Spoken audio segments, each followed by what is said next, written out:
सर्वप्रथमे पिता पुत्र पवित्र आत्मांकर गौरव हो पुणी समस्त प्रभुंकर प्रिय लोक माने विश्वासी विश्वासिनी समस्त को प्रेज द लॉर्ड। आज गोटे वाक्य आलोचना करबा ईश्वरंकर पवित्र धर्मशास्त्र बाइबल मध्यरु जहाँ लेखा जाए जहन पुस्तक तार 16 पर्व आंभे माने पाठ करबा 13 पद।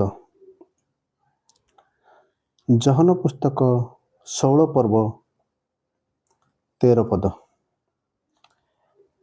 किंतु से अर्थात सत्यमय आत्मा आसिले से पथ देखाइबे तुम्भमान को समस्त सत्यरे प्रवेश कराइबे, कारण से आपना ठारू कथा कहिबे नहीं, मात्र जहाँ जहाँ शुणिबे से सबू कहिबे, पुणी आगामी विषय सबू तुम्भमान को जणाइबे।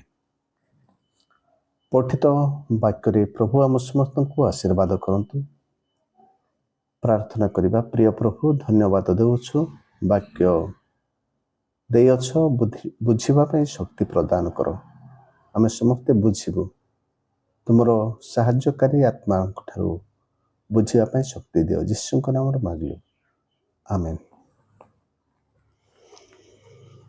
प्रिय प्रभुंकर लोक माने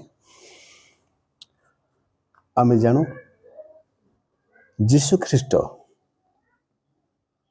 आंभ मान को निमते आउ सत्यमय पुणी साहाय्यकारी आत्मा को पठाई अछंती। आउ से आंभ मानकर संगे संगे रहिबे, आंभ मान को सहित रहिबे। तेणु से आंभ मान को सहित रहिबे। यीशु ख्रीष्ट से कहिथिले मु तुम मान को से साहाय्यकारी आत्मा को पठाइबी।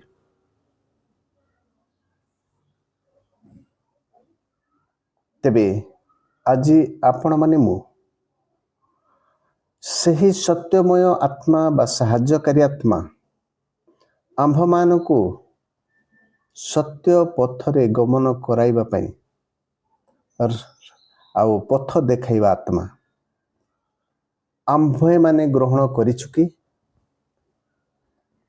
आंभ ठारे अछंती कि। तेणु से पवित्र आत्मा परमेश्वर आंभ मानक ठारे रहिबा पई चाहंती। तेणु आमे ग्रहण करिछु कि वाक्य अनुसारे से कहिले जे से जने सत्यमय आत्मा आउ से पथ मध्य देखाइबे आउ सत्य रे ही प्रवेश कराइबे।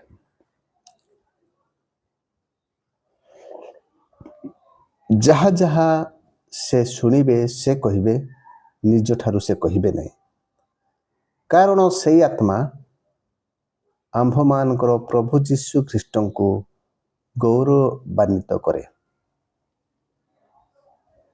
आउ से आत्मा आंभ मानक ठारे रहिबा आवश्यक।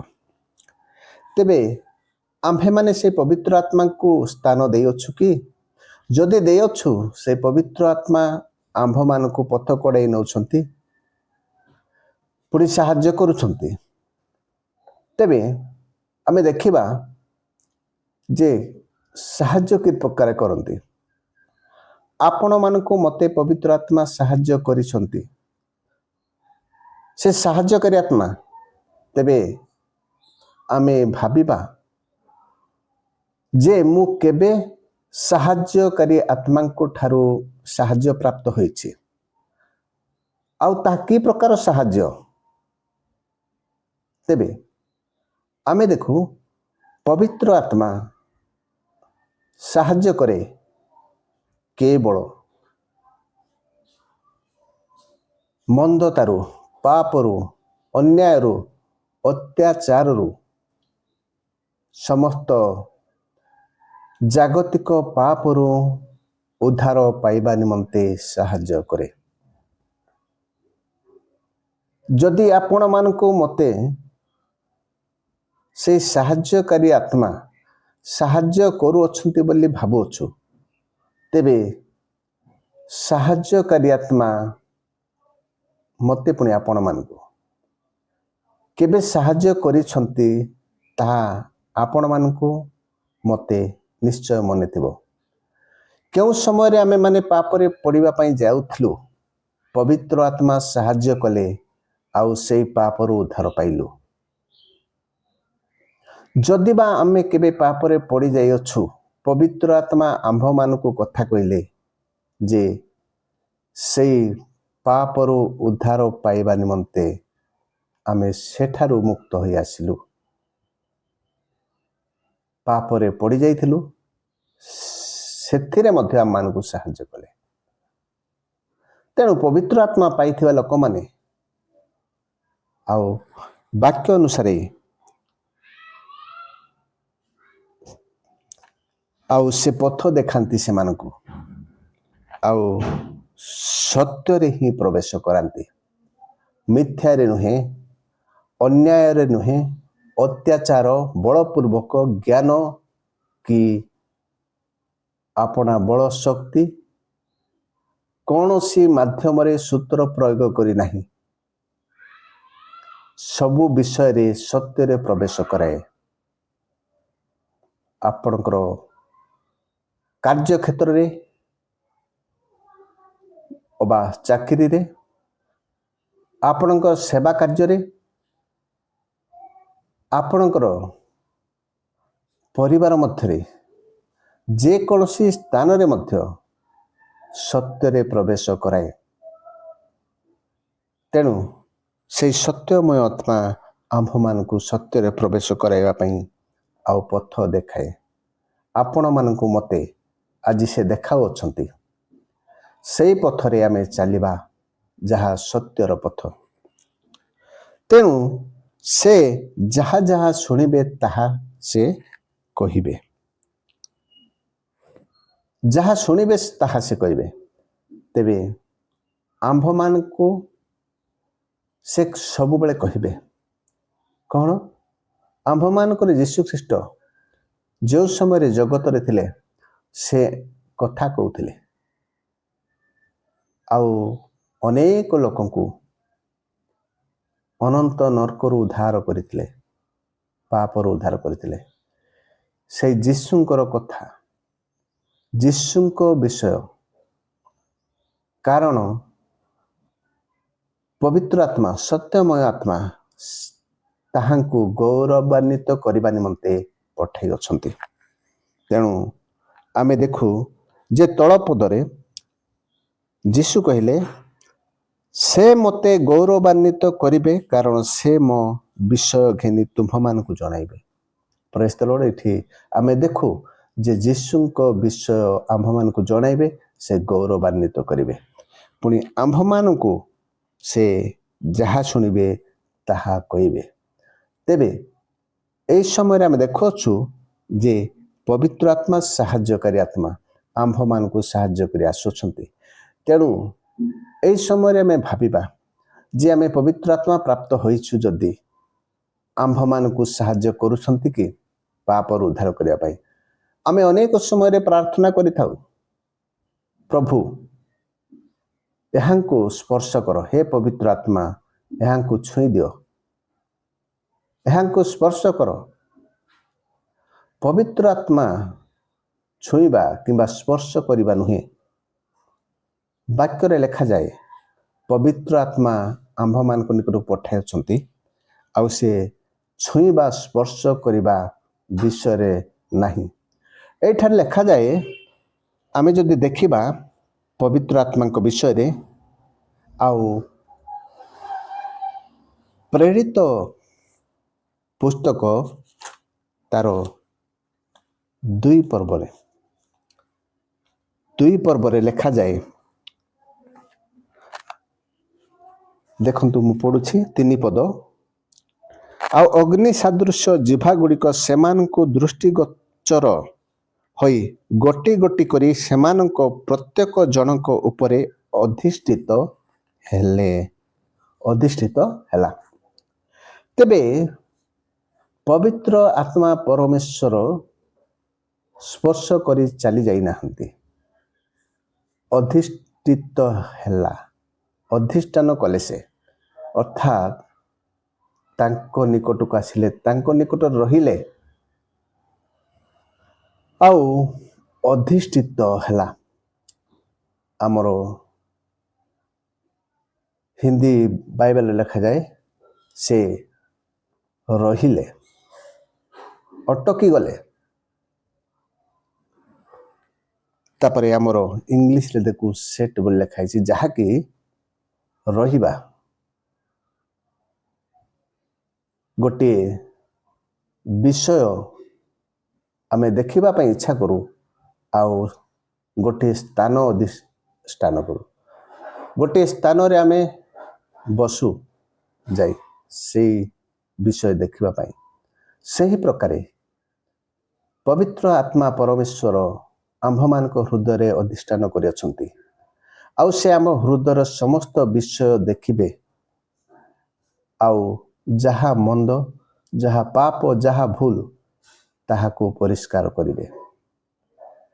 ତେବେ ପବିତ୍ର ଆତ୍ମା ଆମ୍ଭମାନଙ୍କ ହୃଦୟରେ ଅଛନ୍ତି, ଆଉ ଯେଉଁମାନଙ୍କ ହୃଦୟରେ ପବିତ୍ର ଆତ୍ମା ବାସ କରନ୍ତି, ଅଧିଷ୍ଠିତ ହୋଇଅଛନ୍ତି, ଆଉ ସେମାନଙ୍କର ହୃଦୟକୁ ସଫା ରଖନ୍ତି, ସେ ପବିତ୍ର ରଖନ୍ତି, କାରଣ ପବିତ୍ର ଆତ୍ମା ଅପବିତ୍ର ବିଷୟ ଧାରଣ କରି ନ ପାରନ୍ତି। ଆପଣମାନଙ୍କ ହୃଦୟରେ, ମୋ ହୃଦୟରେ ଯଦି ପବିତ୍ର ଆତ୍ମା ଅଛନ୍ତି, ତେବେ ଆପଣଙ୍କ ହୃଦୟ, ମୋର ହୃଦୟ ସବୁବେଳେ ସଫା ରହିବ। ମନ ମଧ୍ୟରେ ଯାହା ଭାବୁଅଛୁ, ଚିନ୍ତା କରୁଅଛୁ, ଅନେକ ବିଷୟ ଦେଖିଲା ପରେ ଭାବନା ମଧ୍ୟରେ ଯାହା ପାପ ରହିଅଛି, ସେହି ସବୁକୁ ସଫା କରେ। ପୁଣି ବାହ୍ୟ ବିଷୟ ମଧ୍ୟ ଯାହା ଆମେମାନେ ଭୁଲ କରୁଅଛୁ, ସେହି ସମସ୍ତ ବିଷୟକୁ ପାପ ଠାରୁ ମୁକ୍ତ କରାଏ, କାରଣ ସେ ସାହାଯ୍ୟକାରୀ ଆତ୍ମା। ସେ ପାପରୁ ଉଦ୍ଧାର କରିବେ, ପାପରୁ ଆମ୍ଭମାନଙ୍କୁ ମୁକ୍ତ କରିବା ପାଇଁ ଆମମାନଙ୍କୁ ସାହାଯ୍ୟ କରିବେ। ସେହି ସାହାଯ୍ୟକାରୀ ଆତ୍ମାଙ୍କୁ ଆମେ ଗ୍ରହଣ କରିବା। ଯଦି ଆମେ ବିଶ୍ୱାସ କରୁଅଛୁ ଯୀଶୁଙ୍କୁ, ଆଉ ଯୀଶୁ ପଠାଇଅଛନ୍ତି, ତୁମେ ଗ୍ରହଣ କର, ଆଉ ତୁମ ନିକଟକୁ ପଠାଇବି, ତୁମ୍ଭମାନଙ୍କୁ ସାହାଯ୍ୟ କରିବେ। ଆପଣ, ମୁଁ ଆଜି ଯଦି ମନ୍ଦରୁ ରକ୍ଷା ପାଇବା ପାଇଁ, ପାପରୁ ରକ୍ଷା ପାଇବା ପାଇଁ, ଜଗତ ମଧ୍ୟରେ ଅନନ୍ତ ଜୀବନ ଯଦି ଲାଭ କରିବା ପାଇଁ ଇଚ୍ଛା କରୁଅଛୁ, ପବିତ୍ର ଆତ୍ମାଙ୍କୁ ଗ୍ରହଣ କରିବା। ଆଉ ଆମେ ବିଶ୍ୱାସ କରୁ, ଯେଉଁମାନେ ପବିତ୍ର ଆତ୍ମା ପ୍ରାପ୍ତ ଲୋକମାନେ, ସେମାନେ ମନ୍ଦ ବିଷୟ, ପାପ ବିଷୟ ଠାରୁ ଦୂରେଇ ରହନ୍ତି, କାରଣ ପବିତ୍ର ଆତ୍ମା ପ୍ରାପ୍ତ ଲୋକମାନଙ୍କ ହୃଦୟରେ ମନ୍ଦ ବିଷୟ ବାସ କରି ନପାରେ, ମନ୍ଦ ବିଷୟ ଆଉ ସେହି ସ୍ଥାନରେ ରହି ନପାରେ। ତେଣୁ ପ୍ରଭୁ ଆମ ସମସ୍ତଙ୍କୁ ଆଶୀର୍ବାଦ କରନ୍ତୁ ଯେ ଏହି ବାକ୍ୟ ଅନୁସାରେ ଆମ ହୃଦୟରେ ମଧ୍ୟ ଅଧିଷ୍ଠିତ ହୁଅନ୍ତୁ। ସେଇଦିନ ଅନ୍ୟାନ୍ୟ ଭାଷାରେ କଥା କହିଥିଲେ, ଆଉ ପବିତ୍ର ଆତ୍ମାଙ୍କ ଶକ୍ତି ଦ୍ୱାରା ଯେ ପ୍ରକାର କି ପରଭାଷା କହିବା ଦ୍ୱାରା ଅନ୍ୟ ଲୋକମାନେ ବୁଝିଥିଲେ, ଅନ୍ୟ ଲୋକମାନଙ୍କର ଭାଷାକୁ ଆଉ ପବିତ୍ର ଆତ୍ମା ପରମେଶ୍ୱର ସେମାନଙ୍କ ମୁଖରେ କଥା କହିଥିଲେ। ଆଜି ମଧ୍ୟ ଆମ୍ଭମାନଙ୍କୁ ସେହି ପ୍ରକାର ସାହାଯ୍ୟ କରନ୍ତୁ। ପବିତ୍ର ଆତ୍ମାକୁ ପ୍ରାପ୍ତ ହୋଇ ଏହି ଜଗତରେ ବଞ୍ଚିବା ପର୍ଯ୍ୟନ୍ତ ସମସ୍ତ ପାପରୁ ରକ୍ଷା ପାଇବା ନିମନ୍ତେ ପବିତ୍ର ଆତ୍ମାଙ୍କର ସାହାଯ୍ୟ ମାଗିବା, ପବିତ୍ର ଆତ୍ମାଙ୍କର ଇଚ୍ଛାରେ ଚାଲିବା। ପବିତ୍ର ଆତ୍ମା ଆମମାନଙ୍କୁ କଥା କୁହନ୍ତୁ, ଆଉ ତୋ ଦ୍ୱାରା ଆମ୍ଭମାନଙ୍କର ପ୍ରଭୁ ଯୀଶୁ ଖ୍ରୀଷ୍ଟ ଗୌରବାନ୍ୱିତ ହୁଅନ୍ତୁ। ବାକ୍ୟ ଅନୁସାରେ ଆଉ ପବିତ୍ର ଆତ୍ମା ତାହାଙ୍କୁ ଗୌରବାନ୍ୱିତ କରିବ, ଆଉ ଏହି ସମୟରେ ପ୍ରଭୁ ଆମ୍ଭମାନଙ୍କୁ ଏହି ବାକ୍ୟ ଦେଇ ଆଶୀର୍ବାଦ କରନ୍ତୁ ଯେ ଆମେ ପବିତ୍ର ଆତ୍ମା ପ୍ରାପ୍ତ ନାହିଁ। ଯଦି ପବିତ୍ର ଆତ୍ମା ପ୍ରାପ୍ତ, ଆପଣ ଭୁଲ ବିଷୟ କଲେ ପବିତ୍ର ଆତ୍ମା ସହିପାରିବ ନାହିଁ। ସେ ଶୀଘ୍ର ଆପଣଙ୍କ ଠାରୁ ବାହାର କରିବା ପାଇଁ ଚେଷ୍ଟା କରିବ। ପବିତ୍ର ଆତ୍ମା ଆପଣଙ୍କୁ ପରିତ୍ୟାଗ କରିବା ପାଇଁ ଚେଷ୍ଟା କରିବ। ଆଉ ପବିତ୍ର ଆତ୍ମା ଆପଣଙ୍କର ସମସ୍ତ ପାପରୁ ଉଦ୍ଧାର ପାଇବା ପାଇଁ ବାରମ୍ବାର ଆପଣଙ୍କୁ ବାଧା ଦେବ, ଯଦ୍ୱାରା ଆପଣ ପରିତ୍ୟାଗ କରିପାରିବେ। ଯଦି ପବିତ୍ର ଆତ୍ମା ଆପଣଙ୍କ ହୃଦୟରେ ଅଧିଷ୍ଠାନ କରିନାହାନ୍ତି, ଆପଣଙ୍କ ଠାରେ ଅଧିଷ୍ଠିତ ହୋଇନାହାନ୍ତି, ତେବେ ଆପଣ ପାପ କଲେ ମଧ୍ୟ ଖାତର ନାହିଁ। ଯେ ପ୍ରକାର ଲେଖାଯାଏ, ବିଶ୍ୱାସୀ ଥରେ ପଡ଼ିଲେ ଉଠିବ, କିନ୍ତୁ ଅବିଶ୍ୱାସୀ 7 ଥର ପଡ଼ିଲେ ଉଠିବ ନାହିଁ। ବିଶ୍ୱାସୀ ମାନେ ଗୋଟିଏ ଭୁଲ କଲେ ସେମାନେ ତାହା କ୍ଷମା ମାଗି ତାହା ସମାଧାନ କରି ସେ ଆଉ ପବିତ୍ର ହେବା ପାଇଁ ଇଚ୍ଛା କରିବେ, କିନ୍ତୁ ଅବିଶ୍ୱାସୀ ବାରମ୍ବାର 7 ଥର ଭୁଲ କଲେ ମଧ୍ୟ ସେ କୌଣସି ପ୍ରକାରେ ଟଳମଳ ହେବ ନାହିଁ। ସେଇ ପାପରୁ ମୁକ୍ତି ହେବା ପାଇଁ ଇଚ୍ଛା କରିବ ନାହିଁ, କାରଣ ସେ ପବିତ୍ର ଆତ୍ମା ପାଇନାହିଁ। ସାହାଯ୍ୟକାରୀ ଆତ୍ମା ତାଙ୍କୁ ସାହାଯ୍ୟ କରୁନାହାନ୍ତି। ତେଣୁ ଆପଣ ମୁଁ ସାହାଯ୍ୟକାରୀ ଆତ୍ମାଙ୍କୁ ପ୍ରାପ୍ତ ହେବା ଆଉ ପବିତ୍ର ଜୀବନ କାଟି ସ୍ୱର୍ଗରେ ପ୍ରବେଶ କରିବା। ତେଣୁ ଆମେ ସମସ୍ତେ ପବିତ୍ର ଆତ୍ମା ପାଇବାର ଆବଶ୍ୟକ ଅଛି। ଯଦି ଆମେ ପବିତ୍ର ଆତ୍ମା ପ୍ରାପ୍ତ ହେବା ନାହିଁ, ପାପରୁ ମୁକ୍ତି ପାଇବା ନିମନ୍ତେ ଆମର ବୁଦ୍ଧି, ଜ୍ଞାନ, ବଳ ବ୍ୟବହାର କରି ସତ୍ୟ ପଥରେ ଚାଲିପାରିବା ନାହିଁ। ଯଦି ପବିତ୍ର ଆତ୍ମା ପ୍ରାପ୍ତ ହେବା ନାହିଁ, ତେବେ ଆମ୍ଭେମାନେ ଏହି ଜଗତ ମଧ୍ୟରେ ପାପରେ ପଡ଼ିଲେ ଉଦ୍ଧାର କରିବା ପାଇଁ କେହି ନାହାନ୍ତି। ତେଣୁ ପବିତ୍ର ଆତ୍ମା ପ୍ରାପ୍ତ ନହେଲେ ଆମେ ସ୍ୱର୍ଗ ରାଜ୍ୟରେ ପ୍ରବେଶ କରିବା ନାହିଁ। କାରଣ ସ୍ୱର୍ଗ ରାଜ୍ୟରେ ପ୍ରବେଶ କରିବାର ପଥ ସତ୍ୟ ପଥ, ସେ ସତ୍ୟମୟ ଆତ୍ମା ଆମ୍ଭମାନଙ୍କୁ ଦେଖାଇବେ। ତେବେ ଆପଣ ଏବଂ ମୁଁ ପବିତ୍ର ଆତ୍ମାଙ୍କୁ ଗ୍ରହଣ କରିବା, ପବିତ୍ର ଆତ୍ମାଙ୍କୁ ବିଶ୍ୱାସ କରିବା, ଆଉ ପବିତ୍ର ଆତ୍ମାଙ୍କୁ ଆମ୍ଭମାନଙ୍କ ହୃଦୟରେ ସ୍ଥାନ ଦେବା, ଯଦ୍ୱାରା ଆମ୍ଭମାନଙ୍କୁ ସେହି ସାହାଯ୍ୟକାରୀ ଆତ୍ମା ସାହାଯ୍ୟ କରନ୍ତୁ। ପ୍ରଭୁ ସମସ୍ତଙ୍କୁ ଏହି ବାକ୍ୟ ଦେଇ ଆଶୀର୍ବାଦ କରନ୍ତୁ। ଆମେନ୍।